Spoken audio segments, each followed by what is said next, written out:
Olá! Hoje vamos mergulhar num tema de saúde que, de forma muito discreta, está a tornar-se um problema sério, especialmente para os mais novos.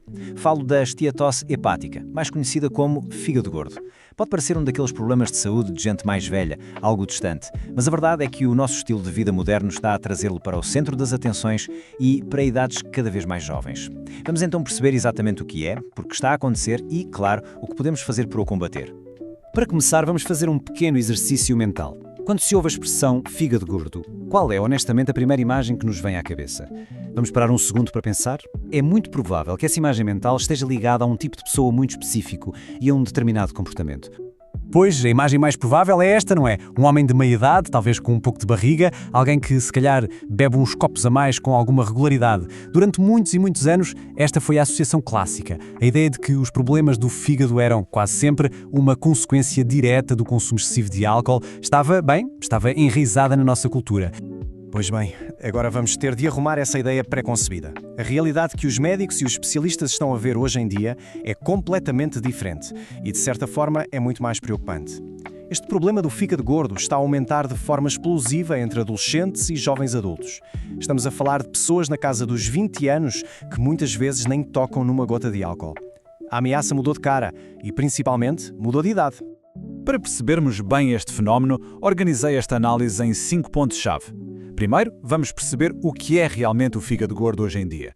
Depois, vamos investigar as causas, que estão muito ligadas à nossa vida moderna.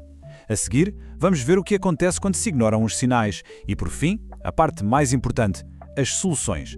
Vamos falar de passos práticos e de uma ideia muito poderosa sobre a importância de dar um descanso ao nosso corpo. Muito bem, vamos lá então à primeira parte. É fundamental perceber que o fígado gordo de que estamos a falar não é o mesmo que se falava há 30 anos. Hoje é uma condição médica com um nome específico e com causas que são bem diferentes do que se pensava. O nome técnico pode assustar um pouco. Esteatose hepática não alcoólica, ou pela sigla inglesa NFLD. Mas a ideia por trás é simples de entender. Significa que o nosso fígado, que é a grande fábrica de processamento do corpo, começa a acumular gordura a mais. E a causa, como o nome indica, não é o álcool. A causa são os nossos hábitos. Uma alimentação cheia de produtos processados, açúcar e, claro, a falta de exercício. O que acontece é que o fígado fica sobrecarregado, não consegue dar conta do recado e a única coisa que pode fazer é começar a guardar o excesso sob a forma de gordura dentro das suas próprias células. E o que torna esta condição tão perigosa é precisamente a sua natureza sorrateira. É por isso que é muitas vezes descrita como um veneno silencioso. Porque nas fases iniciais não há dor, não há sintomas óbvios, não há nada. Uma pessoa pode se sentir perfeitamente bem por fora, enquanto por dentro o seu fígado está a sofrer uma transformação silenciosa e muito perigosa que pode levar a problemas bem mais graves no futuro. E aqui está a grande armadilha. A pessoa nota que ganhou uns quilos, que a roupa já não serve tão bem e pensa, pronto, é só um pouco de peso a mais, nada de grave. Mas por baixo dessa pequena mudança que se vê ao espelho, o fígado pode estar a enviar um pedido de ajuda desesperado. É um SOS que não se ouve, um SOS que não se sente, mas que está mesmo a acontecer. Vamos então para a segunda parte. Se o grande vilão aqui já não é o álcool, então quem é o culpado? A resposta, na verdade, está por todo o lado. Está nos nossos hábitos diários, na maneira como a vida moderna moldou aquilo que comemos e a forma como nos mexemos ou não nos mexemos. O primeiro grande culpado é a comida processada e o fast food, que hoje em dia estão em todo o lado. A conveniência tem um preço. Estas refeições prontas, estes snacks de pacote, estão carregados de gorduras de má qualidade e, sobretudo, de açúcares escondidos, como o xarope de frutose. Este tipo de açúcar é um verdadeiro pesadelo para o fígado, que o transforma quase diretamente em gordura para ser armazenada. O segundo culpado são as bebidas. Refrigerantes, sumos de pacote, bebidas energéticas. A quantidade de açúcar que contém é astronómica. E o açúcar líquido é especialmente perigoso porque chega ao fígado de uma forma muito rápida e agressiva, como uma autêntica onda de açúcar. O órgão fica completamente sobrecarregado e não tem outra hipótese senão converter essa energia toda em gordura. Beber calorias é uma das formas mais eficazes de engordar o fígado. E terceiro grande culpado, claro, é o sedentarismo. Pensemos nas horas que se passam em frente a um ecrã. Aulas online, videojogos, redes sociais. O nosso corpo foi feito para se mover e quando não o fazemos, o nosso metabolismo fica mais lento. O corpo simplesmente não queima as calorias que consome. O nosso motor interno fica quase em ralenti. E essa energia extra, essa gordura, em vez de ser gasta, acumula-se. não só na barriga, mas dentro dos nossos órgãos como o fígado. Chegamos agora à terceira parte, e esta é talvez a mais séria.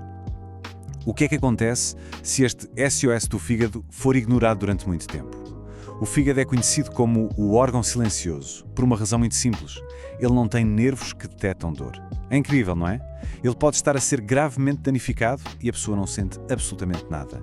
E é isso que torna a detecção tão difícil. No entanto, apesar de não haver dor, o corpo começa a dar pequenos sinais, quase como sussurros. São sintomas muito subtis que facilmente ignoramos ou culpamos o stress do dia-a-dia. Falamos daquele cansaço que não passa, mesmo depois de uma noite de sono, daquela sensação de corpo pesado, de moleza, de dificuldade de concentração, da cabeça que parece estar em nevoeiro, ou até da pele que perde o brilho. Tudo isto pode ser o fígado a começar a gritar por ajuda à sua maneira silenciosa. Se nada mudar, a doença segue um caminho muito perigoso. Começa com a simples acumulação de gordura. Depois, essa gordura começa a irritar o fígado, causando inflamação. A isto chama-se esteatohepatite. É aqui que as células do fígado começam a ser danificadas. O corpo, para se defender, cria tecido de cicatrização. A isto chama-se fibrose. Com o tempo, o fígado, que devia ser macio, começa a ficar duro, cheio de cicatrizes e deixa de funcionar. É a cirrose. E o passo final deste caminho pode ser o cancro.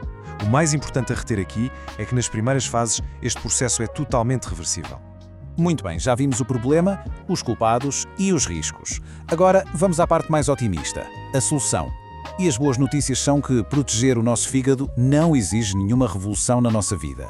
Não são precisas medidas drásticas. Pequenas mudanças feitas de forma consistente podem ter um impacto absolutamente gigante. A estratégia pode ser resumida em 4 hábitos muito simples, mas muito poderosos. Primeiro, repensar o que se come. Segundo, mexer mais o corpo. Terceiro, beber a coisa certa. E quarto, dar ao corpo tempo para descansar e recuperar. Vamos ver cada um deles com mais calma. O primeiro hábito é basicamente optar por comida de verdade. A regra de ouro é simples: desembaraçar menos e descascar mais.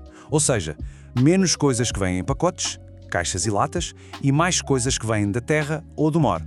Frutas, vegetais, leguminosas, peixe. Quanto mais próximo o alimento estiver do seu estado natural, menos trabalho o fígado terá e mais saudável ele será. O segundo hábito é mexer o corpo. E atenção, ninguém está a falar em correr a maratona. 30 minutos de um exercício leve, como uma caminhada ou um passo mais acelerado, já faz maravilhas. O movimento ajuda ao corpo a usar a gordura como energia em vez de a armazenar.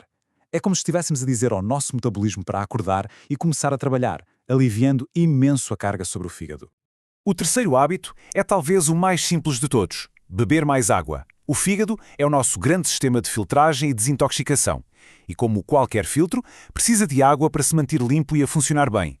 Trocar os refrigerantes e os sumos por água tem um duplo benefício. Corta-se no açúcar e, ao mesmo tempo, dá-se ao fígado a ferramenta de que ele mais precisa para fazer o seu trabalho de limpeza. E agora chegamos ao último ponto, ao quarto hábito. E este é possivelmente o mais transformador de todos. É uma ideia tão simples que até parece demasiado boa para ser verdade. Mas tem um poder incrível para a saúde do fígado. Falo do poder de uma pausa. Vamos pensar um pouco na nossa rotina diária. Muitas vezes comemos desde a hora que acordamos até a hora que nos vamos deitar. Um pequeno almoço rápido, um snack à meio da manhã, o almoço, o lanche, o jantar, talvez algo antes de dormir. O nosso fígado está sempre a trabalhar, sem parar. Dar-lhe uma pausa não é um sacrifício, é um ato de cuidado. É dar-lhe a oportunidade de que ele precisa para se limpar, para se reparar e para se regenerar. Este conceito é a base daquilo que hoje se chama jejum intermitente. Mas não se assustem com o nome. A ideia é muito simples. Em vez de se comer ao longo de 15 ou 16 horas, concentra-se a alimentação numa janela de tempo mais curta, por exemplo, de 8 horas. Nas outras 16 horas não se come.